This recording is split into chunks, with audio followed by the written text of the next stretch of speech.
अस्सलाम वालेकुम स्टूडेंट, आप देख रहे हैं व्यू खानपुर चैनल।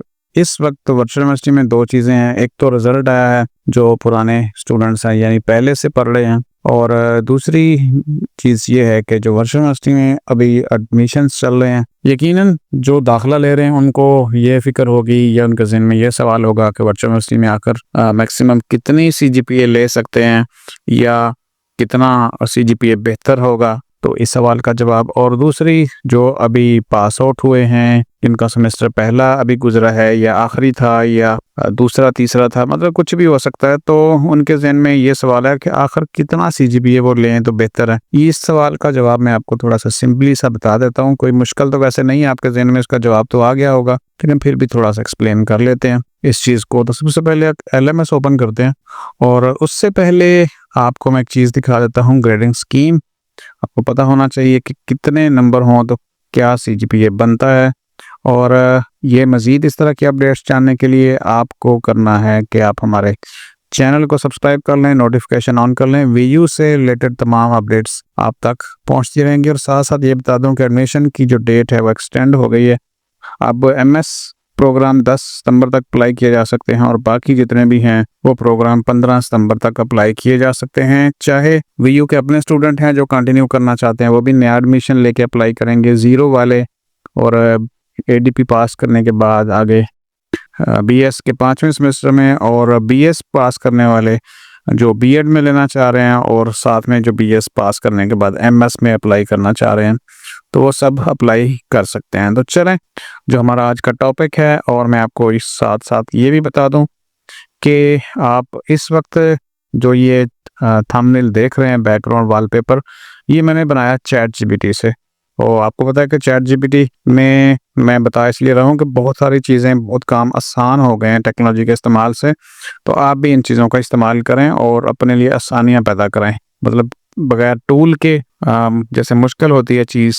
तो आपने शुरू की साइंस में ना पढ़ा होगा कि मशीनों का इस्तेमाल, मशीनों में शुरू में फलक्रम और पेचकस और पहिया और एक्सरे, इस तरह की चीज़ें सिखाई जाती थी। तो जिन्होंने मशीनों का आगे मशीनें जदीद किस्म की बनाई और काम आपका आसान होता गया, तो इन टूल का इस्तेमाल करके भी आप चीज़ों को आसान कर सकते हैं। कम से कम मैं इस्तेमाल कर रहा हूँ, तो मुझे लगता है कि मेरे कामों में बहुत आसानी पैदा कर दी इस चीज़ ने। मतलब अब इनका ये इस्तेमाल है, मुझे अच्छा लग रहा है, मैं सोचा आपको भी बता दूं। टॉपिक तो हमारा और है, तो वो ये है कि आप अगर ज़्यादा एक्सपर्ट भी नहीं होंगे ना, जैसे पहले था कि अब जैसे ये डिज़ाइन है तो बहुत ज़्यादा आपको एडोबी फोटोशॉप या कुछ और किस्म के सॉफ्टवेयर सीखने पड़ते हैं, या कोरल ड्रा वगैरह।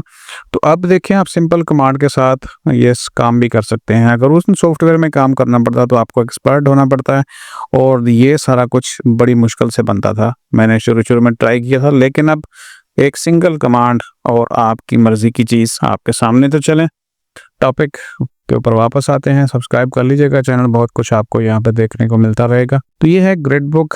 यहाँ पे जो ग्रेडिंग स्कीम है वो A+ टॉप के ऊपर, और F जो है वो फेल कंसिडर होता है। तो कम से कम जो नंबर लेने होते हैं वो चाहिए होते हैं 50 के करीब।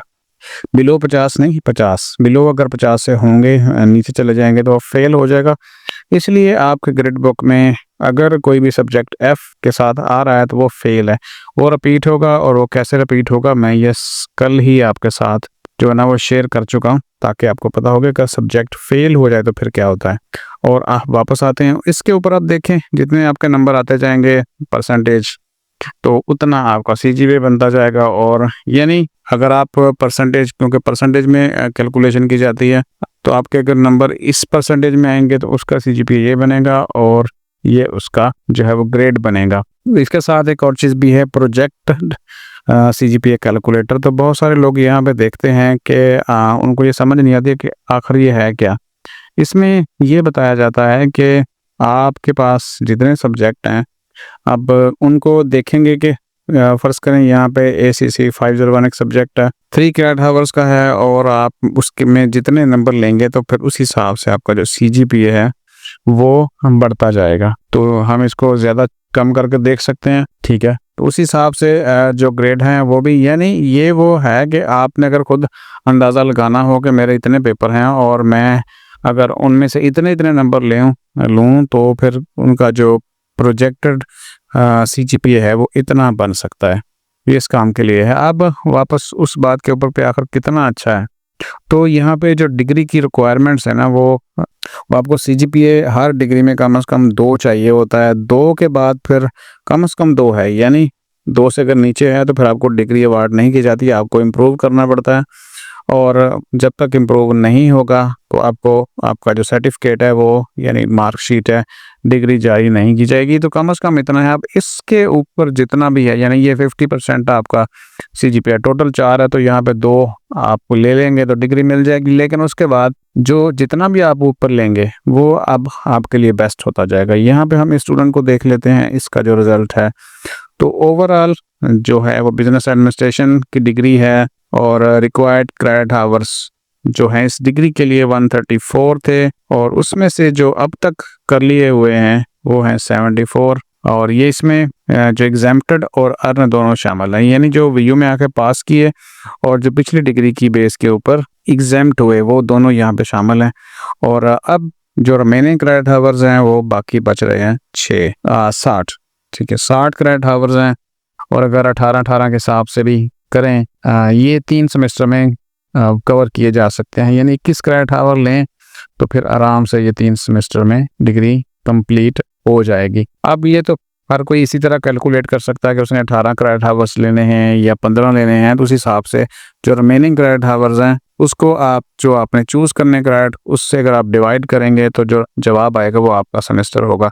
अब असल बात यह है कि कितना अच्छा है आने को, तो अगर 4 भी आ जाए तो बेहतरीन है, यानी टॉप टोटल का टोटल ही CGPA आपने ले लिया वो भी अच्छा है। लेकिन अब ऐसी बात है कि सब ने तो ऐसा करना नहीं होता या सब ले नहीं पाते, तो क्या बाकी जो लोग हैं वो क्या करेंगे, जिसका जो है वो 3.1 आ गया, 2 आ गया, मतलब या 2 से ऊपर चला गया यानी 2.50 है। मैं यहाँ पर उनको लिए भी कह दूं कि इस मुझे जो लगता है ना वो ये होता है कि जो अल्लाह ताला ने आपको देना है ना वो तो लाजमी देना है, लेकिन आपकी अपनी एफर्ट में कमी नहीं होनी चाहिए कि आप लेज़ी हो जाएं और कहें कि बस जी जो है सो है, जैसे पेपर होते हैं करें और जैसे होते हैं ना करें। ठीक है, आपने अपनी तरफ से पूरी एफर्ट करनी है, अपनी तरफ से कोई कमी नहीं आनी देनी। उसके बाद जो रिजल्ट है या नतीजा है इस डिग्री की बेस के ऊपर अल्लाह ताला ने जो भी आपको देना है, आप जो भी कर रहे हैं वो अल्लाह के ऊपर छोड़ दें। मेहनत आपकी और नतीजा भी अल्लाह के ऊपर, और जो उस डिग्री की बेस के ऊपर अल्लाह ताला ने आपकी ज़िंदगी में कोई तब्दीली लानी है वो भी अल्लाह के ऊपर।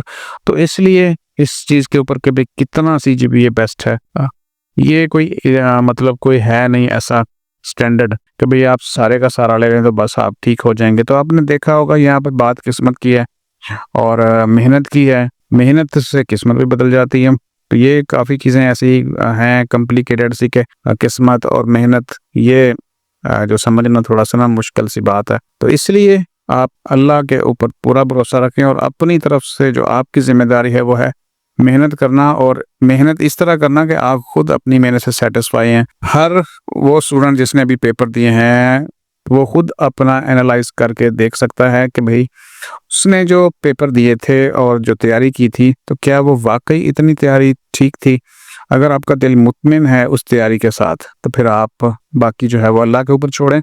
और अगर आपका अभी पहले सेमेस्टर में जो रिज़ल्ट है वो 2.0 से भी कम है, यानी जितना डिग्री के लिए रिक्वायर्ड है उससे भी कम है, तो फिर आपको अभी परेशान होने की ज़रूरत नहीं है। आपके आगे बहुत सारे सेमेस्टर बाकी हैं, बाकियों में आप अच्छा करें तो आप जो CGPA है अच्छा आ जाएगा। तो इसलिए फर्स्ट सेमेस्टर में अगर खुदा ना खास्ता कोई सब्जेक्ट फेल हो गया है या CGPA अच्छा नहीं बना तो ये वापस मुड़ने वाली बात नहीं है। अपने आप को मोटिवेट रखें और मजबूत रखें अपने आप को, तो मंजिल जो है वो आगे की तरफ होती है, पीछे जाने वाले मंजिल से और दूर बढ़ते जाते हैं।